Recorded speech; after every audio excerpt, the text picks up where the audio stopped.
Hey, what's up everyone? I'm Colby from Sanitarium Productions. We're back again with another G.I. Joe action figure review. In this episode, we are taking a look at the G.I. Joe Club.com exclusive figure subscription service, Wave 8.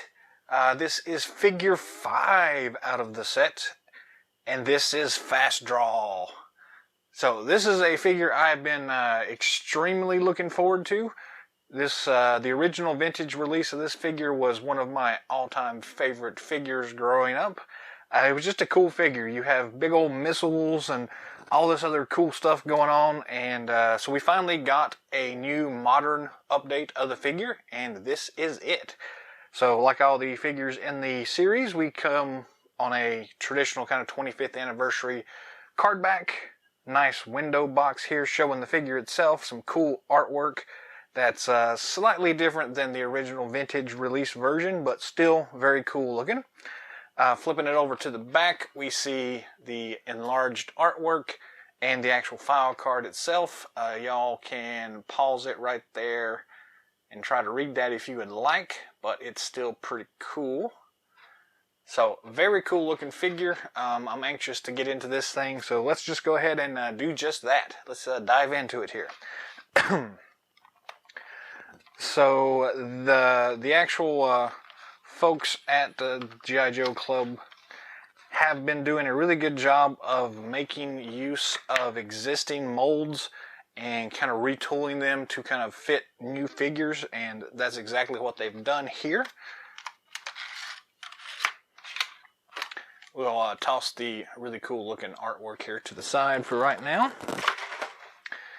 But we'll kind of notice some similarities to this figure with some other ones, starting off with the actual rocket launcher.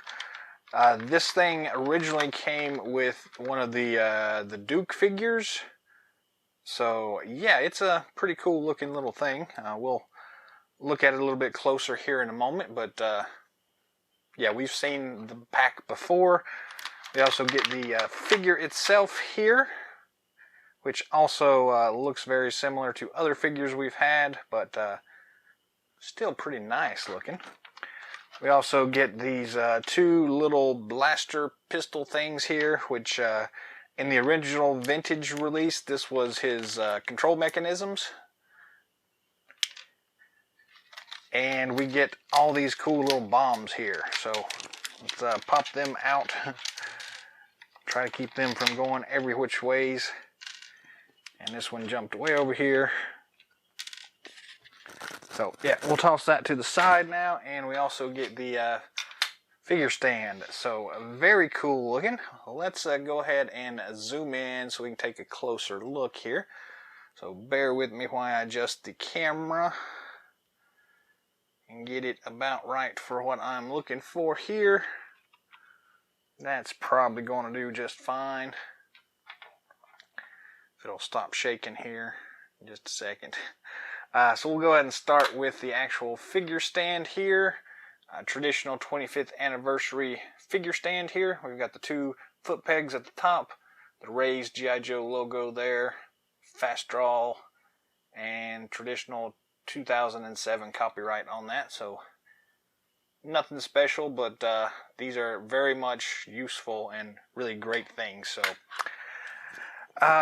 where do we start with this guy? I guess we might as well just start with the backpack with the accessories here. So again, we saw this in one of the Duke releases from the Pursuit of Cobra 30th anniversary line. So it's the same pack there. It's got some really cool detail work on it. These things, these little arms kind of rotate up and around and pegs into his back and then just kind of flops over and does its cool little dance thing here. So very nice looking. These things are kind of movable, so you can pop this little joint out right here if you want to and then pop it back in place. Adjust them up and down. The little hoses have some really cool details in them as well. If we can get a look in here at some of the detailing on this thing, and the actual cannons themselves are pretty cool. So all in all, a really cool looking get up here. You'll notice there are not quite the same extension things as we've had in some of these other figures. So basically what you do is you take these missiles and you just kind of tab them in place. If you'll notice, there is a notched area at the one end of these things, and the pegs, you probably can't see that. I think it's blown out a little bit. But there's a notch on these things as well, so you just kind of have to line them up like however they will line up, and just kind of peg them into place. We'll do that with as many of these as we can. And these top ones are rotated the other way, so the little notch goes at the bottom.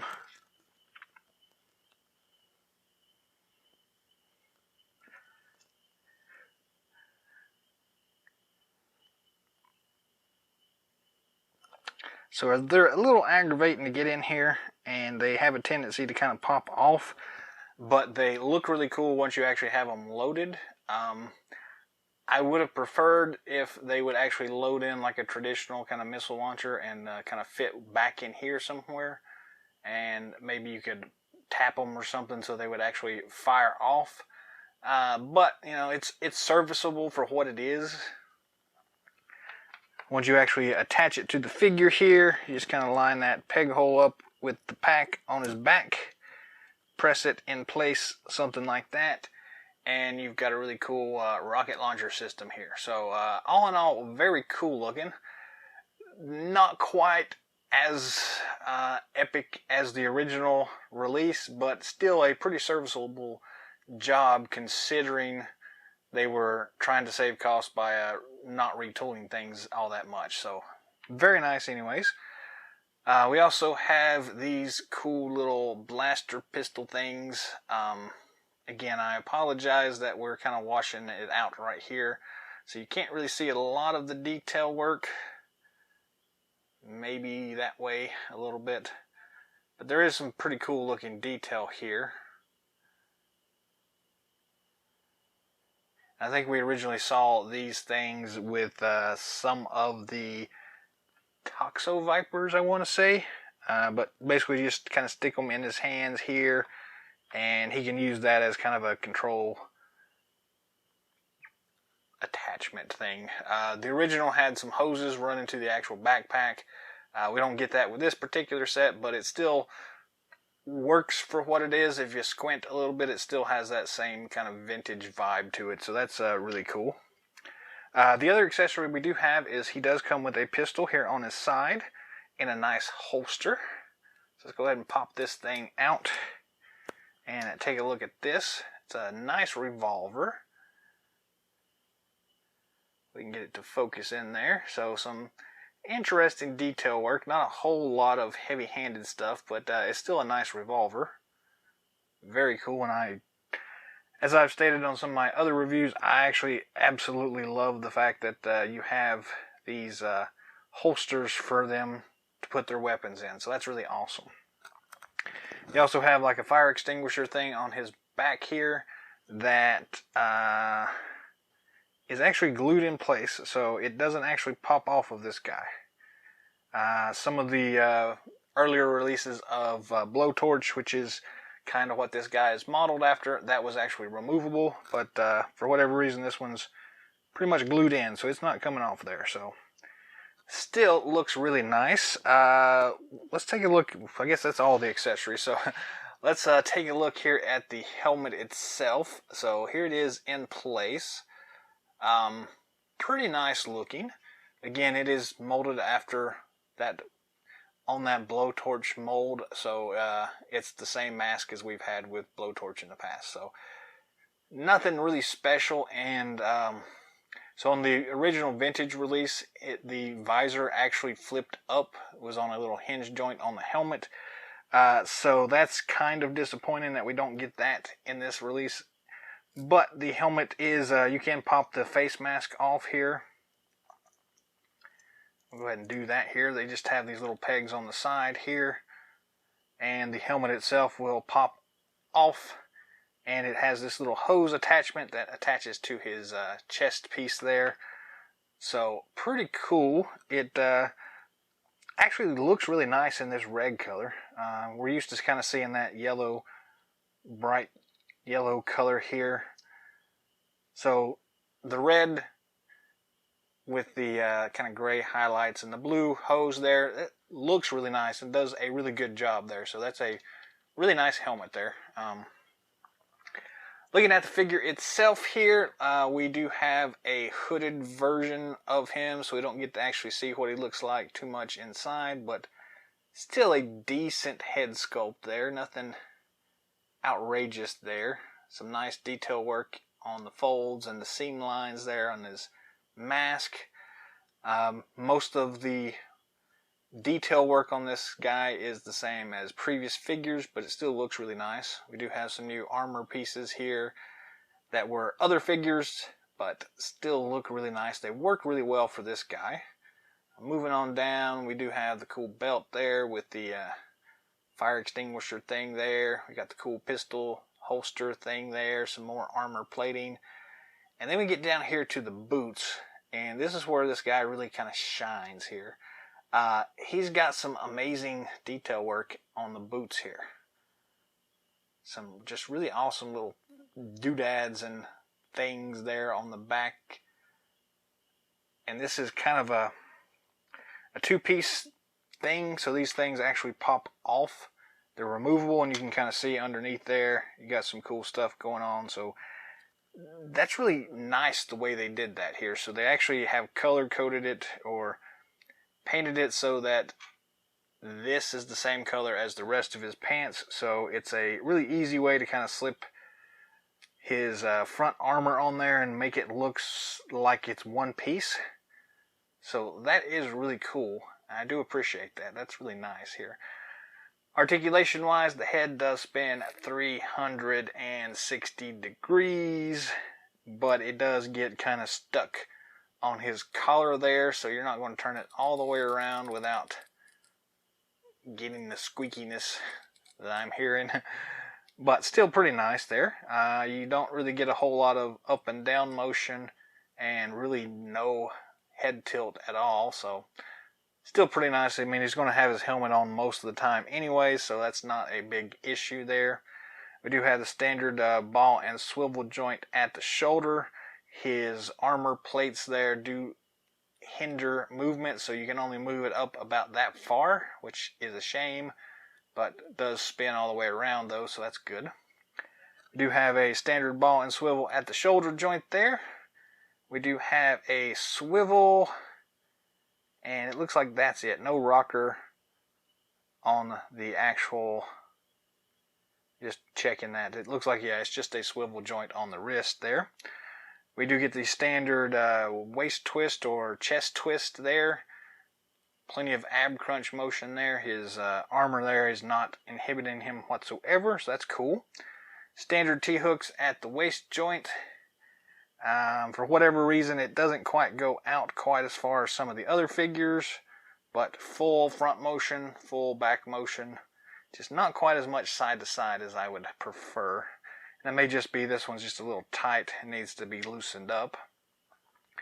We do get a double knee joint here, and we get a swivel and a rocker there at the ankle joint there. We'll pull that armor piece off there so you can see that.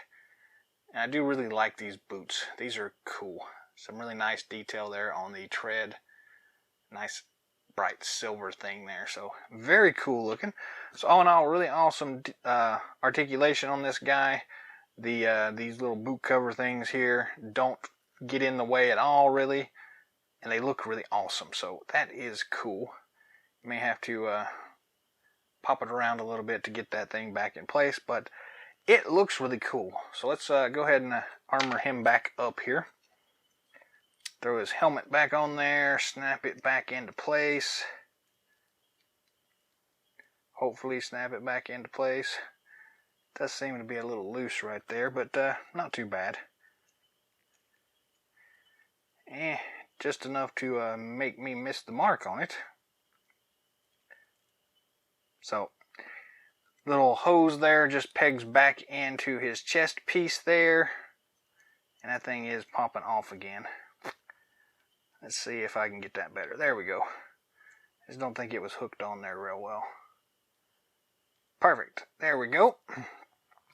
Then we will take his cool backpack, stick it back on his back. If I can get it to line up. It is made out of this kind of softer plastic, so that does move around a little bit. But once you actually get it in place, it should be fine. It's just kind of moving on me a little bit here. Or a lot. There we go. And then just press it into place there, and you should be good to go. I'm not going to bother putting all the little pieces on there, but still looks really nice. And then he can grab one of these things in each hand, his little controllers.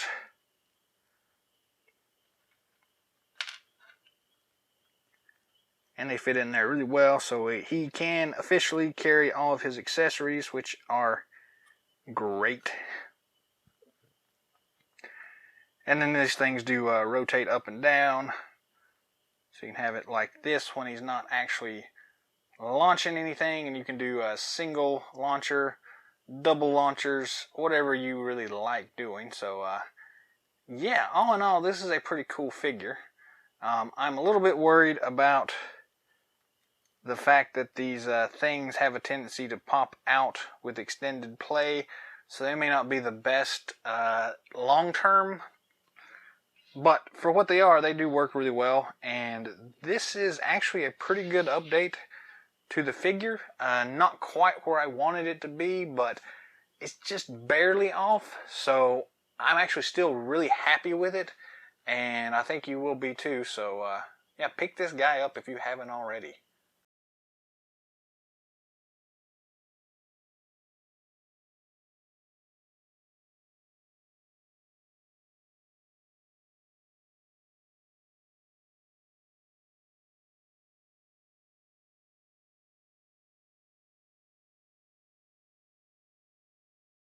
That's all the time we've got for today, so thanks for watching. Drop some comments down below. Let us all know what you think of this new updated version of Fast Draw. I'm really digging it. I ended up liking it about as much as I thought I would. Again, it's a slight departure from the original vintage release, but it still manages to do the job really well. So yeah, not quite what I was looking for, but it wound up being better in other ways. So it's still a really awesome figure, and I'm really happy with it. So anyways, if you haven't already, feel free to subscribe to our channel. Drop some comments down below. If you'd like to see something specific in future episodes, let me know that, and I'll see what I can do to get it out in front of y'all. And yeah, till next time, yo Joe.